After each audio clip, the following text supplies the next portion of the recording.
తెలంగాణ రాజకీయాల్లో ఫిరాయింపు అనే మాట పర్యాయపదంగా మారింది. బీఆర్ఎస్ 2014లో 63 సీట్లతో అధికారంలోకి వచ్చి అడ్డగోలు చేరికలతో ఆ సంఖ్యను 90 దాటించింది. 2014 నుంచి 2023 వరకు ఏకంగా 25 మంది కాంగ్రెస్ ఎమ్మెల్యేలను కారులో ఎక్కించుకున్నారు.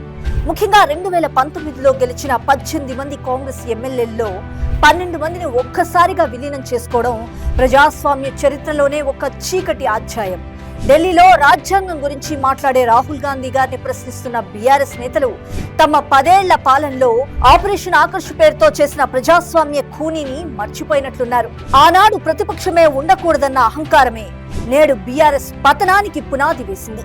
స్పీకర్ వ్యవస్థను అడ్డం పెట్టుకొని అనర్హత పిటిషన్లను ఏళ్ల తరబడి తుంగలోకి తొక్కి ఇప్పుడు రాజ్యాంగ నీతులు చెబుతుంటే చరిత్ర వెక్కిరిస్తుంది. ఆపరేషన్ ఆకర్ష్ కు బ్రాండ్ అంబాసిడర్లుగా ఉన్న బీఆర్ఎస్ నేతలు నేడు బాధితుల్లా నటించడం పూర్తిగా హాస్యాస్పదం. నేడు ముఖ్యమంత్రి రేవంత్ రెడ్డి గారి పాలనలో ప్రగతిని చూసి ఎమ్మెల్యేలు స్వచ్ఛందంగా అభివృద్ధిలో భాగస్వాములవుతున్నారు. ఇది ప్రగతిపై నమ్మకమే తప్ప బలవంతపు కొనుగోళ్లు కావు. గడియల వెనుక జరిగే కుట్రల పాలన అసలే కాదు, గడప గడపకు చేరువవుతున్న ప్రజా పాలన.